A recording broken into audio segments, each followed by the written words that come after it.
You will hear a number of different recordings, and you will have to answer questions on what you hear. There will be time for you to read the instructions and questions, and you will have a chance to check your work. All the recordings will be played once only. The test is in 4 sections. At the end of the test, you will be given 10 minutes to transfer your answers to an answer sheet. Now turn to Section 1. Section 1. You will hear a conversation between a woman clerk and a customer at a cell phone store. First, you have some time to look at questions 1 to 6.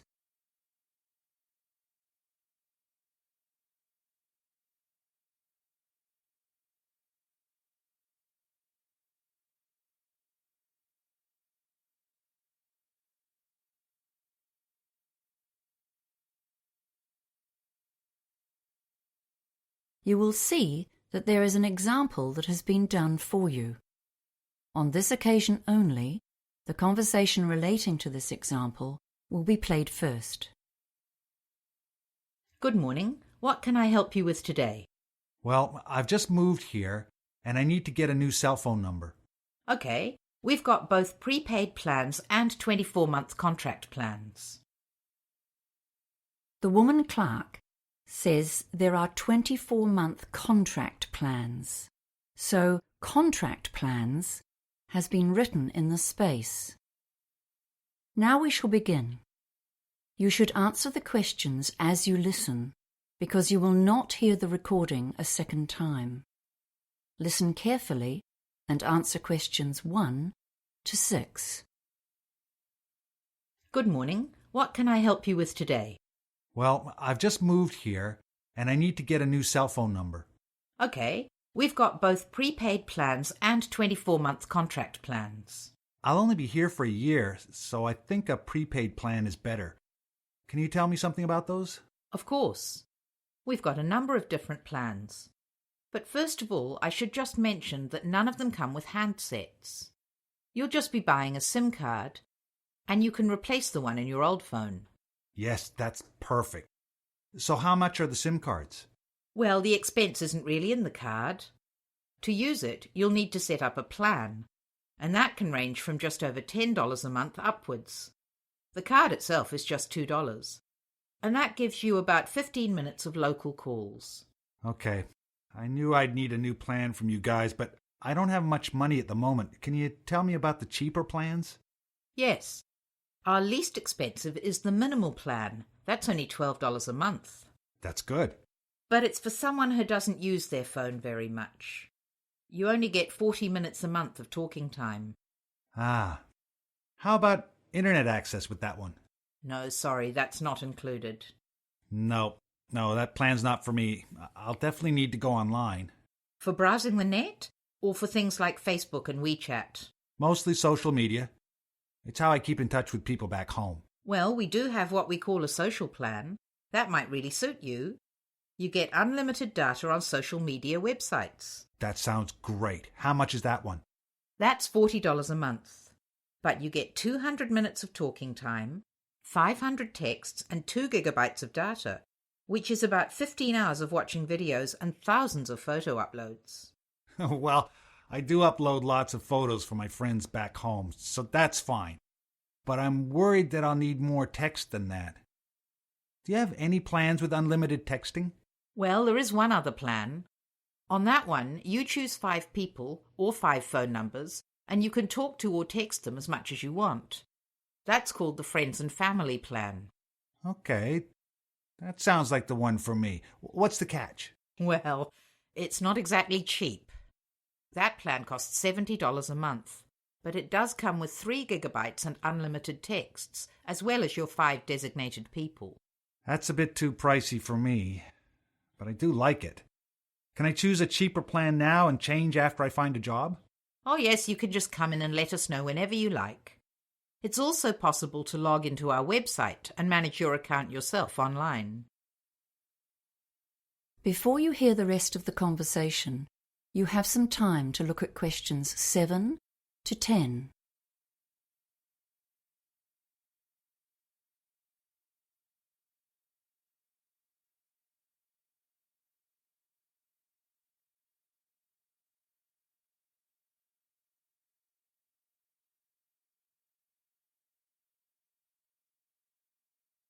Now listen and answer questions 7 to 10.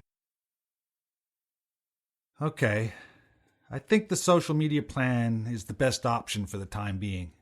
Great. So we'll set you up today. We'll just fill in this sales form. Here's your new SIM card. I'll just need to record the number for you. Can you read me that number on the top left-hand side of the card?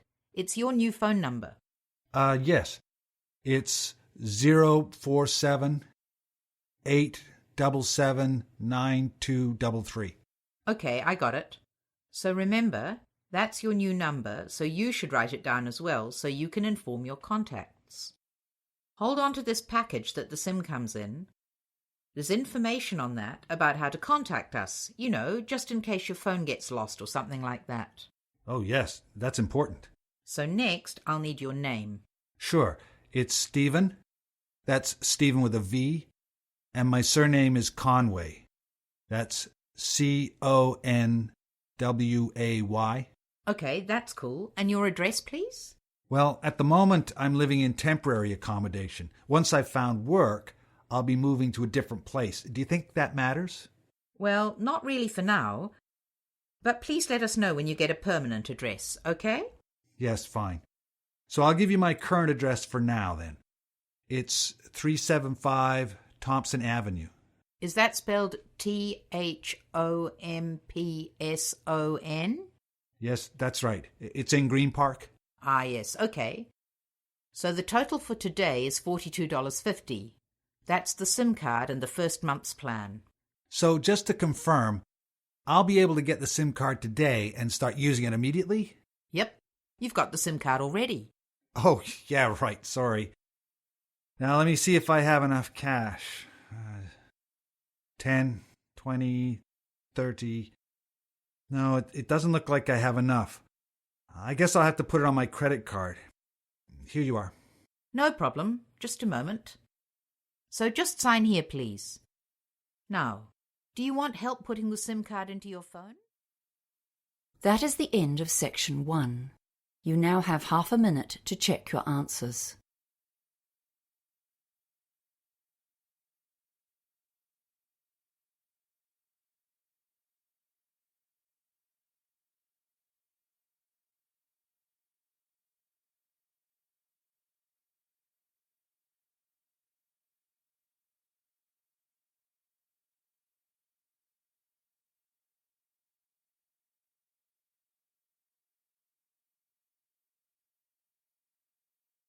Now turn to Section 2. Section 2. You will hear an employee giving a tour of a fast food restaurant to a group of students. First, you have some time to look at questions 11 to 15.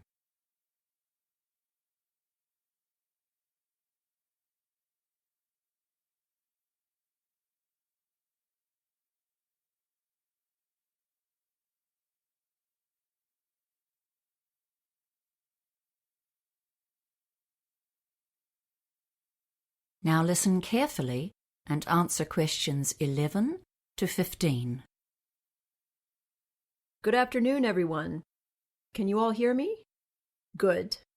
Let's go through to the kitchen now so you can see the full operation of the restaurant. First, I want to emphasize the importance of kitchen hygiene. It's crucial for our business reputation. On the wall here, we have a dispenser of plastic shower caps. Forget about fashion statements. Everyone who goes into the kitchen must wear one to protect against stray hairs getting into the food. Please take one and put it on now. Alongside it is the sanitizer. Again, you all need to use this and scrub your hands thoroughly before we go in. Also, please be aware that this is a working kitchen, so many of the counter surfaces inside could be hot. It's best not to touch anything as you go through, just in case. It's just basic safety and common sense. You'll notice the number pad on the door here. We have full security in the kitchen. Now that most people pay with a bank card rather than cash, there's no great concern about robbery. Again, it's our reputation that we are protecting here. We restrict access mainly because we need to be certain that our food cannot be contaminated and that our workers can get on with the job without interference from unauthorized people. Right, come on in. First, here's the storeroom. Our ordering systems are very efficient. The quantities in each burger must be exact, and this is ensured by the various food dispensers we use. For example, 20 mils of our famous home brand mayonnaise is dispensed in our most popular burger. So, at the end of the day, when I check how many burgers have been sold or binned, I know if the mayonnaise stocks are running low, and I can order more. Okay, now onto the operational side of things. Consistency is the key here. Every burger in any of the brand's restaurants should have the same quantities of the same ingredients, so that all our customers are sure of what they're ordering. Our delivery standard is to keep the customer waiting no longer than 2 minutes for their burger. That's truly fast food. We don't like wastage, so we analyze our sales statistics to predict the demand for each day, and even the times of day when there is most need. However, to make sure that we can meet the production targets, we can't avoid some waste. At busy times, sometimes there'll be a stack of 6 burgers in the warming rack. We know these won't stay at their best for long, so after 10 minutes, they must go into the bin. Another key area is efficient staffing. We have some full-time staff, of course, but part-time staff will do maybe 2 hours at noon and another 2 at 6, and other casual staff are on call at peak times. This really helps us with efficiency of service and the economy of the operation. We train all our staff at all the different stations, but when we're busy, each member of staff works at one particular station, grilling the buns, cooking the meat, adding salad, cheese, and sauces, or packaging. Before you hear the rest of the talk, you have some time to look at questions 16 to 20.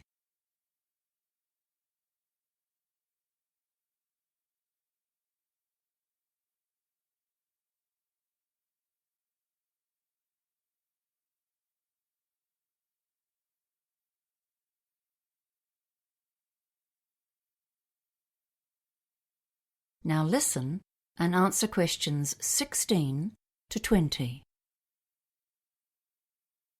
I'm sure you've all seen our famous paper tray covers. They're an important part of our marketing strategy. If you look on the reverse side, you'll see a food analysis of all our products, the grams of fat, the carbohydrates, and so on. You may be asking yourself, how can we be sure these are accurate? Well, quantities are a key issue here. With the ice cream, for example, we train our staff to serve exactly 150 grams of ice cream into a cone, and 200 grams into the plastic cups. This allows us to oversee our stocks for reordering and also gives reliability. The key aspect for us, though, is that we are being accurate about nutritional information. This is so important that head office sends us secret customers. They will take an order back to a table and weigh and measure the ingredients. Okay, now on to sales. On our left, you can see the 2 women wearing headphones. They communicate with each other, with the public, and with the food preparation team. The drive-through that they're servicing is a very important part of our business. In fact, it generates 1/3 of our revenue. The other 2/3 comes from restaurant visitors, and about 20% of that comes from our themed children's parties. Now we'll look at another aspect of our service. Just cluster around this till. The till is the point of sale, and as you see, our products are pictured on the keyboard as well as named. The till operator just taps in the client's order by choosing the correct picture. As soon as the order is confirmed by cash or card payment, it appears on 2 screens, one above the cooking areas and one behind the servers. This dual system means that the staff at the cooking stations get good notice of any buildup in demand, and the servers have an on-screen reminder of the earlier orders they've taken. They can also use this to prepare any drinks or ice creams that customers have ordered. When the hot food is delivered, the order is complete, so they delete the entry on that screen. That keeps everything instantly up to date. Now That is the end of section 2. You now have half a minute to check your answers.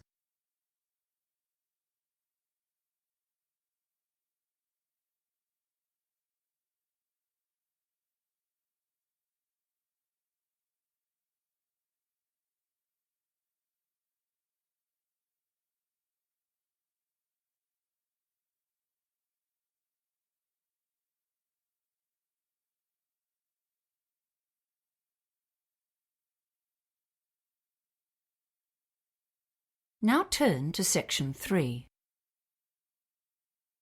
Section 3. You will hear a conversation between two students, Maddie and John, who are planning a biology experiment. First, you have some time to look at questions 21 to 25.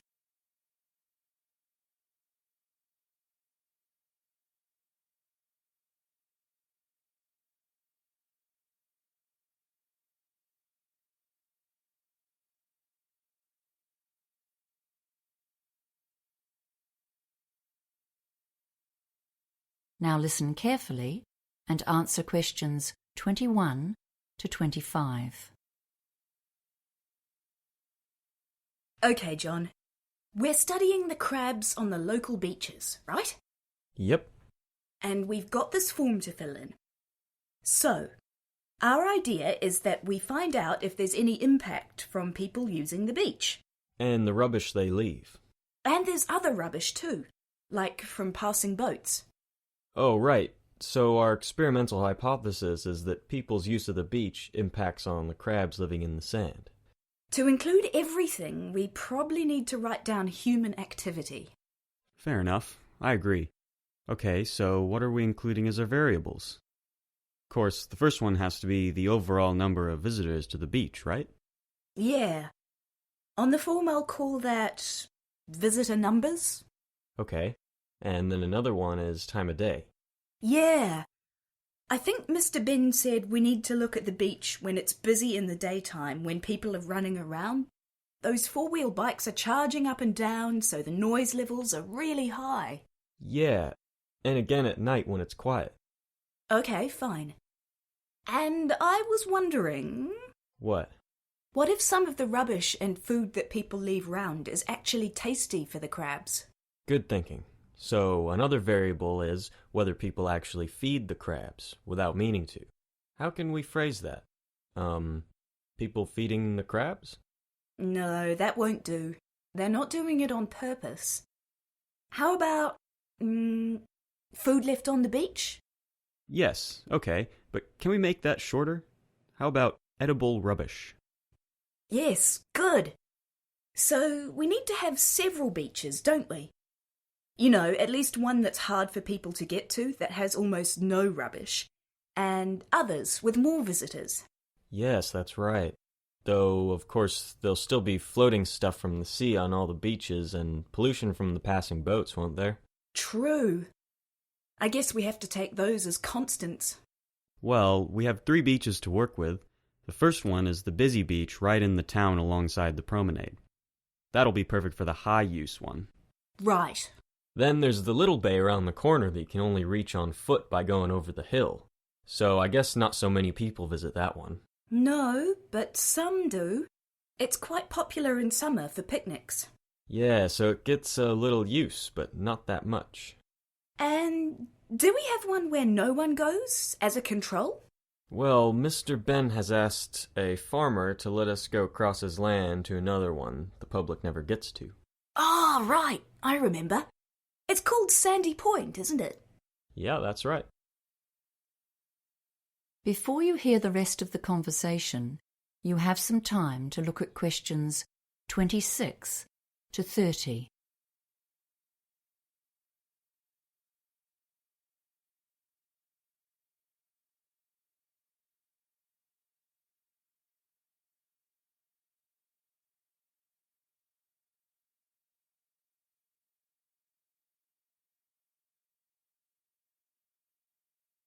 Now listen and answer questions 26 to 30. Okay, so what's our experimental method? How are we going to judge if the crabs are affected or not? And how can we measure 3 beaches with 2 observers? Don't worry about that. My younger brother will help us out. He's really keen. So we'll need to count the crabs, or at least their holes in the sand, during a particular time period. Count how many we see. Yeah, okay. So we need to be precise about the time. And surely we need to choose a specific part of the beach to measure. Yeah, that's right. So we need things to measure the time and the area with, right. What else do we need to think about? Well, to compare the beaches properly, we'll need to visit them all first, won't we? To see the lay of the land. Because we also need to set the identical distance from the actual water's edge for each beach. And of course, that will change as the tide goes in and out. Let's see. We'll need measuring tapes and string and little posts to mark the area. Shall we say 2 square meters, 3 or maybe 4 meters from the water's edge? That should give us some leeway with the tide coming in. And to do it properly, we'll each have to be in position at the same time, so we'll all need mobile phones to synchronize the observation periods and stopwatches to time the observation precisely. So, one more question. How are we going to see them at night? And will we need to count holes again in the dark? Oh, that's 2 questions. Sorry. Yes, well, we will need to count again each time. The holes come and go, apparently, as the crabs are quite mobile. They steal each other's homes too, so if a larger intruder comes along, the previous owner digs himself another hole. As for the night vision problem, the department's got goggles for that. So what else? Well, we need to think about timing, don't we? Do we sit for an hour? Or 2 hours at a time? Let's say an hour for starters. Remember, we have to do this again after dusk. I've read that most crabs are nocturnal anyway. Yeah, so how many times do we need to repeat all this? For 2 weeks, do you reckon? Or longer? Well, that's 28 hours total observation time. That'll make it harder for doing the stats, won't it? Yeah, that's true. So, how about we go for a fortnight, adding up to 20 hours in total? That'll allow for any bad weather. Yeah, sounds fine to me. That is the end of section 3. You now have half a minute to check your answers.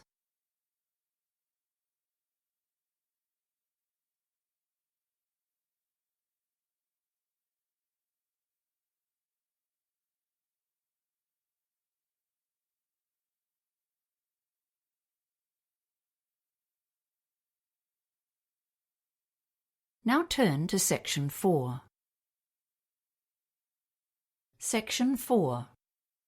You will hear a talk on the topic of world mythologies. First, you have some time to look at questions 31 to 40.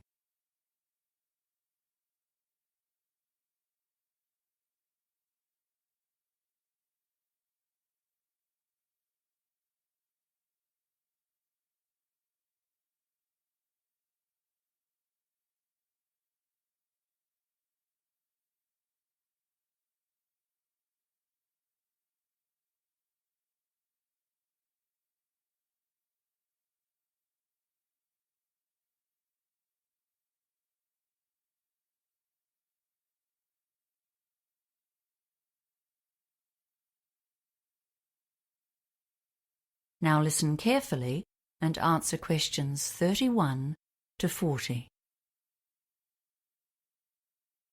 Today's lecture is about some of the common themes in world mythologies. Why do all cultures invent mythologies, and what do they have in common?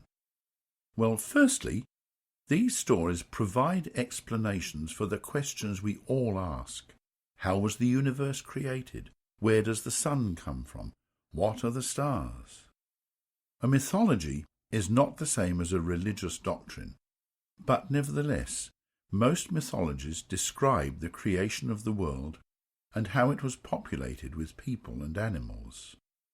Mythological heroes are usually godlike characters with superhuman abilities and qualities, though they are not always benevolent. Some of them are jealous, proud, and deceitful, just like the humans who invent them. Although they are fantastical, the stories are accepted as a psychological reality by the cultures that create them. However, mythology has more than psychological meaning. Here's one example. In the period of ancient Chinese history known as the Warring States, China was changing. But the traditional mythologies reinforced the old political order. The emperor's chief minister noticed that some scholars were undermining the emperor by travelling through the country telling the old legends to the common people. Their stories were exerting a powerful influence on the community. The emperor forbade the telling of myths and commissioned the writing of new stories that supported his political ideas. Do not dismiss mythology as being old-fashioned and irrelevant to modern society. For example, George Lucas's Star Wars saga is a powerful retelling of an ancient mythological theme. When Luke Skywalker's story begins, he is an exiled and orphaned member of royalty, who is then called to an adventure where he meets the powerful wizard Ben Kenobi. During his quest he overcomes many dangers, slays the evil character Darth Vader, and rescues his beautiful sister Princess Leia. So you can see that we're still busily creating new myths in the form of movies, comic books and science fiction stories. This retelling of ancient legends speaks to us all at any age, as do the old stories that we have inherited from our own cultures. Stories from widely different cultures bear a strong resemblance to each other, and one of the best examples of this is the striking similarity of creation myths from around the world. In some of these stories, such as those from some American Indian tribes and the Aboriginal Australians, there is a creature, for example a crab or a giant tortoise. This creature dives into the ocean and retrieves a small piece of earth from which everything else is created. Water and earth are the two most common elements in all the creation myths. However, in many creation myths, the world starts in a state of chaos, or a void, where there is no delineation of earth and sky. In Norse mythology, for example, a supernatural human being emerges from this void, and mountains, rivers, and earth are formed from his flesh and blood. This godlike creature is called Ymir. This creation of natural features from the bodies of the gods is a common thread in other creation mythologies, such as those of Mesopotamia. It frequently takes place after a god has died or been killed, and this introduces another common mythological theme, family rivalry. The Greek culture is a good example of a creation myth that features a family of quarrelsome and aggressive gods, all battling for power and a role in the creation of the earth. Gaia, the earth, gives birth to Uranus, the sky, and these two create a family of children, including monsters, who imprison, torture, and sometimes even kill and eat their own offspring. Creation myths do not provide examples of the cardinal virtues, but they do address universal themes of jealousy, war, and lust for power. Another common element is the image of a cosmic egg. One of the Chinese myths represents chaos as a hen's egg from which a creature called Pangu hatched. The parts of the egg separated. The heavy parts formed the earth, while the light parts formed the sky. For 18,000 years, the distance between the earth and sky increased by 3 meters a day, while Pangu grew at the same rate, his body filling the space between the two. Another mythology which features the earth and the sky separating comes from the Maori culture in New Zealand. In this story, the Sky Father Rangi and the Earth Mother Papa lie touching each other. They have many children, all boys, and these children plot together to separate their parents so that they can live in the light. After many failed attempts at separation, Tane, the god of the forest, lies on his back and pushes his parents apart with his legs. And where do humans feature in these stories? Most often they are formed after the creation of other natural features. For example, in the Chinese myth, humans were created from the fleas on Pangu's body. Once they had arrived on the scene, the humans often tried to elevate themselves to godlike status by taking knowledge from the gods. In Greek mythology, the humans tried to secretly take the knowledge of how to make fire. That is the end of section 4. You now have half a minute to check your answers.